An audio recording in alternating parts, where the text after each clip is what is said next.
Bro, I'm so tired. Hey guys. As you can see, we're exhausted, so a lot's been going on.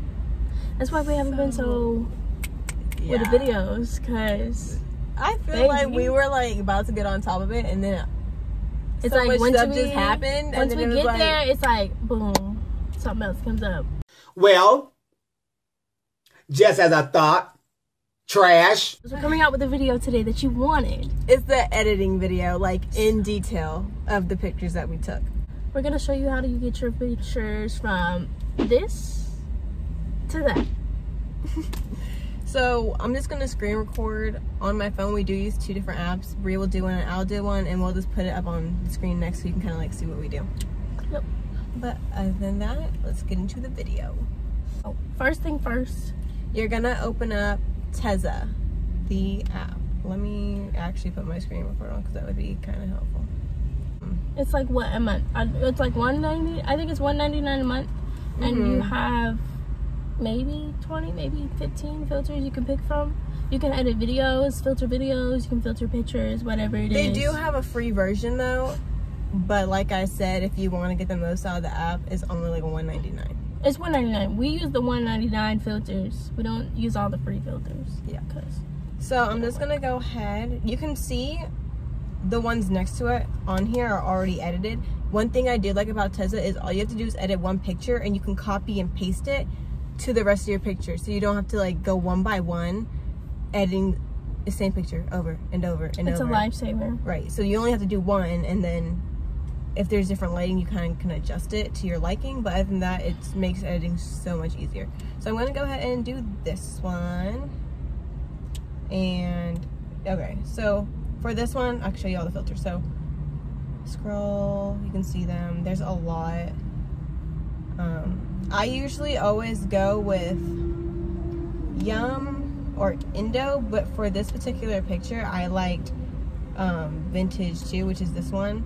And I usually don't go like above 30 because I don't want my pictures to look super like edited. You know, you want it to. I keep it between like 20 to 25. Yeah, I think I had this one 30 at 25.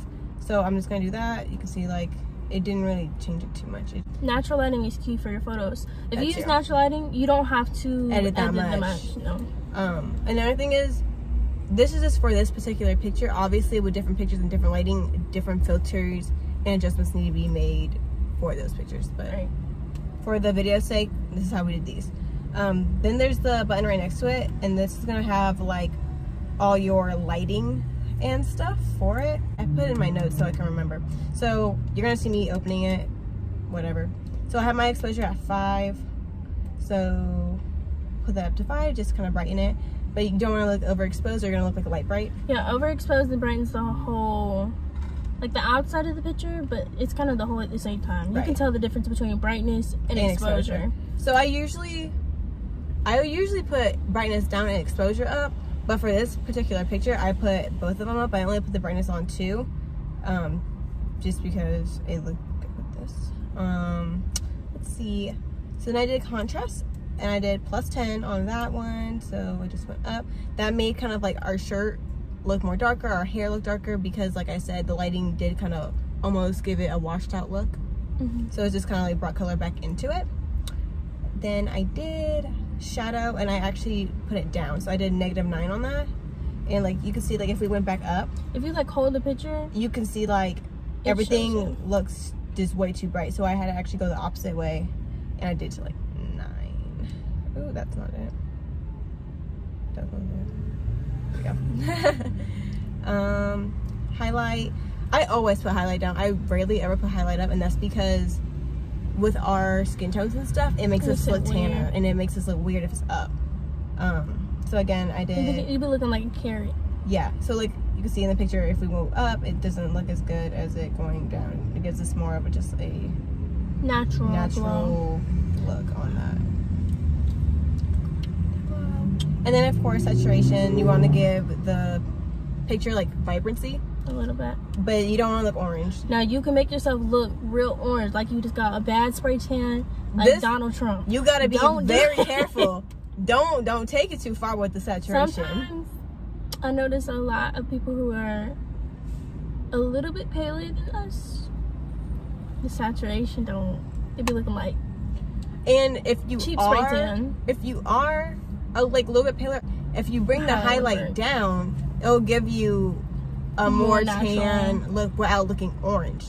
You want to look golden, right? Without those orange undertones. So again, I only put the saturation on 4. Alrighty, in grain, I did do grain. I put the size on 2, I believe, and then the roughness I put, was it 0.2 or 2? That was 2, and then I put it on 5 for roughness. And again, for me, it just makes it look realistic in a way. I don't want the picture to look super grainy, texture. But I gave it texture that the filters and stuff could have taken away. And then temperature, I always bring up my temperature, always, because you want yourself to look warm. I don't ever want to look cold. Now, if you use a cooler temp, you can bring up the saturation for you to look more warm, but it still be like cool around you. Because sometimes my pictures, like the sky, I want the sky to be cooler instead of like warmer. Yeah. But again, I only put it at like 0.5. Like I didn't do too much. Like I can show you, if I bring this all the way up, it just looks way too much. Like, you know, you want to do with your editing, like little by little. I would honestly just eye your pictures. Then I sharpen. I always only do it like 1. That's it. It makes a big difference. Just to sharpen it, even though it is 1, it doesn't seem like a big thing. But if you do too much on your sharpen, you're gonna look like a cartoon character. You don't want that. The only reason like we sharpen is to make the picture look clearer. That is not cute. Okay, you don't want to be like that. So again, it's only on 1, and you can also do this in clarity. This particular app doesn't have it. That's literally it. That's it for lighting. That's it for filtering. We really don't do much to the picture, but it didn't make a major difference. It didn't change anything except honestly just making it look more vibrant. So then you're just gonna save, boom, and this are the pictures. So in the case that I didn't already have these pictures edited, I would basically just press copy, and then you would select the pictures, and it will give you the option to just paste it. But I don't have to paste it because they're already edited. So and then you would just save it, and it goes directly into your album. The second app we use is Facetune. And not to change our body, your skin on camera can look 10 times worse than you actually do in person. Also, you know, it makes your makeup look better too. You just bring detail to it that the camera actually could take away, because I know sometimes when I take pictures, my eyebrows would look almost a little bit faded or dull, or like if we have lashes or something, sometimes you can't see, so you just have to detail and stuff. But Brie will screen record how we do Facetune, so that's what we're gonna do. We're gonna switch. Use the open Facetune. We use the first original Facetune. Facetune 2, I don't really use that one unless I want to adjust the color in that, but I barely ever do that. Oh, disclaimer, this does cost money. If you don't want to buy Facetune 2, it does the same thing. Facetune 2, you have things that you can pay for in there, but the regular lighting and stuff in the smooth is all free. But Facetune is $3.99 apparently. But it definitely is worth it just to give your pictures an overall better look. First thing I'm gonna do is I'm gonna smooth. So I don't over smooth, we don't really over smooth. So sometimes the camera makes you have texture, so I like to tap because it makes it a little bit more natural.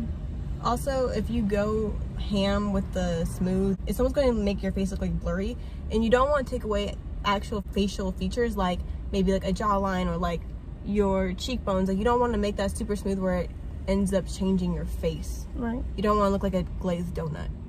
Right. You still want to look natural. Smooth. We're really out here exposing ourselves so you can see all within our pores. Very nice. I mean, take us or leave us. This is how we are. Really, any of the pretty much of the skin, I smooth a lot.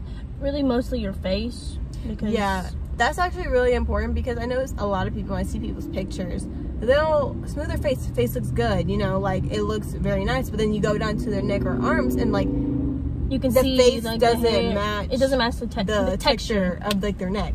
You do want your pictures to kind of have a whole cohesive look if you're gonna choose to smooth your pictures. I have under eye bags a lot and they come out mostly in pictures. You can't really tell right now. I don't know why.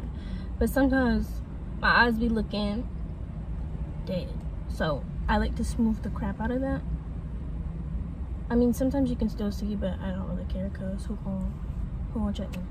Also, makes you look more awake. Yeah, it does. So just smoothing my chest. And we're gonna smooth a little bit of my arm because I too got a little bit of patchy. Go. And then, yeah. This isn't changing anything. Really would be like, oh my god, they don't even look the same in person. We look the same. It's literally just enhancing your features, your own features that you have. And that's where people kind of get it twisted, and when people take it overboard, because you can. With Facetune, you can literally completely change your body, change your face. You can literally look like a completely different person. So after I hit smooth, you just hit the check. And then I'm gonna move over to details. So with details, sometimes our eyebrows, as you said, our eyebrows and lashes and lip liner and stuff can get a little even bit lost. highlight. Yeah. So what I do, just tap, because this be going real crazy. The details real harsh. Again, so you don't want to look like a cartoon character. So just tap over your eyebrows, tap over the eyes, and tap on the edge of the nose of my face. So I bring back the highlight a little bit. Tap over my lips, bring out the outline. And then like the two hairs that I have hanging down, I tap on those just a little bit. And a little bit. Sometimes I tap on my edges because they be looking like dull. And then if you have like on jewelry you want to highlight to make it like it pop like more, blingy. Tap on those a little bit. I tap on my hair sometimes. Yeah, you make the curls popping because sometimes they can look a little frizzy, dull and or frizzy. dull. So we're gonna tap on her hair, her hairline, her edges, her little bun, and then just tap on her eyes and her brows. And I like this tool, and her lips and her nose. I honestly feel like people are really weird about, or just Facetune, because you see people like James Charles and I don't all know what them. he does the most extreme. I don't even know how to do that. I really I don't understand. But it's more as just enhancing your pictures and enhancing your features. Like makeup is not supposed to change you, it's supposed to enhance your face. I mean, but I guess like what am I wearing makeup for to look like the same person? But I'm not trying to look I'm not trying to look. But if I want my cheekbones to pop, I want to look a little, you know, a little sharp. I'm gonna look sharp. If I want my lashes to reach the sky, I'm gonna have my lashes reach the sky. You see? But then again, if we take off our makeup right now, we don't pretty much still look the same. So I'm gonna hit check on that, and then that's pretty much all we do. So yeah. And then sometimes sometimes pictures can make your eyes look not as white. So just take the whitening tool, tap the whites of your eye, make it brighter. You can do that also with your teeth. That's what's actually for your teeth. But in this picture, we weren't smiling with our teeth. Yeah. So. And then that's it for that one. But also with Facetune, there is this thing called patch. We didn't have to use it in this. But say like something happens, or like there's a mark or a scratch, or like on your face, or I don't know, and you want to cover it up because it don't look good, but it's a different color, so even if you smooth it, you can still see it. You just hit patch. You would hit patch. You would basically say it's on your arm. You would go to a different place on your arm that doesn't have it, and you can literally patch up the scab, for example, to make it one tone. Make it like look the same. But that's pretty much it. And then you just hit save the camera roll, and it saves directly to your camera. And that's it. With Facetune, you can't do the thing like Tezza where you can just copy paste. You have to do it for every photo. Right. It doesn't take me but what? Depending on how many photos we have, it's probably like less than 10 minutes. The more you do it, you get the hang of it. And same thing with Tezza. Like, the more you do it, you get very comfortable with the filters in there, so you kind of know what you like and know what works with you. And again, I think in Tezza you can favorite your filters. I think. I'm not sure. I'm not positive, but I think, unless I was looking at something else the other day. And again, with your whole exposure, highlights, all that stuff, when you start to take your pictures, you get used to how you like your pictures to look. Like, you might like this picture that we took, but then you try to do this on your picture and it doesn't work. what works for us might not work for you. So it's just kind of like tips. So like you can see how use the same tools look, but adjust it to your picture. Your numbers are not going to be the same as ours. Right. You just have to adjust it basically to your own pictures. We're not professionals, even though we take some pretty bomb pictures, better than some professionals. Right. We're not like professional editors. This is what we like. This is kind of what works for us. Yeah, we just kind of learned this by playing with different apps, and for me, personally, these are the ones that kind of work best that I stuck to. I have tried a lot, like Facetune 2, not really a complete fan, like the first one better. I know Airbrush, I actually used to use Airbrush a lot. What did I use before testing? I think I used Visco. I used to use that all the time. I use Visco, Lightroom. PixArt has some pretty good filters. I've never used Lightroom, but I heard it was good. I heard it was good, stuff like that. But yeah, just I feel like when I'm editing, I don't want to process my pictures through like 5 different apps. You know, I really don't. That's very time consuming, and I feel like that's very extra. Also, when you put your pictures through different apps, it does take your quality. So then you go to post them on Instagram, Twitter, wherever, and you're like, where's my quality at? When Instagram does that enough. Right. So, like, you'll go in your gallery, it looks crystal clear. You go and post it, it doesn't look as good. It could be because you're using so many different apps and it's processing your picture even more and taking the quality away. If that does happen with your quality, you can go in Instagram itself and they have a sharpen in there. Again, I would only put on like 2. If that does happen, if you feel like these are still not as crisp as I like them, I would do that in Instagram itself before you post it. But other than that, that's basically it. That's how we edit our pictures. If you guys want any other tips and tricks or want to see something next, you guys let us know in the comment section down below. Make sure you like, comment, and subscribe. And turn on the little bell notifications down below so you know when you get to see us next. If you have any other ideas, video ideas for us to film, drop them down in the comments so we can take note of them. Because we want to, we're creating for ourselves, but we have to have the audience like what we create. Right, so we want to know what you guys want to see from us. Anything we can do to help. I feel like I kind of want to do what would Jocy and Brie do. So like you send us like scenarios and then we tell you guys how we would handle them. Oh, that'd be cool. I think we got some pretty good. It's pretty good advice. I think we're pretty good. I mean, I'm not a therapist or whatever. I mean, I don't get paid for this. But anything I could do to help y'all, I'm gonna help y'all. You know. But yeah, so I think we're gonna try to get into some maybe hair makeup videos. I know we've seen comments like that more on TikTok and stuff, but again, any ideas, any suggestions, drop them down so we can take note and we can create some more videos for you guys. Yep. So we'll see you guys later. Bye.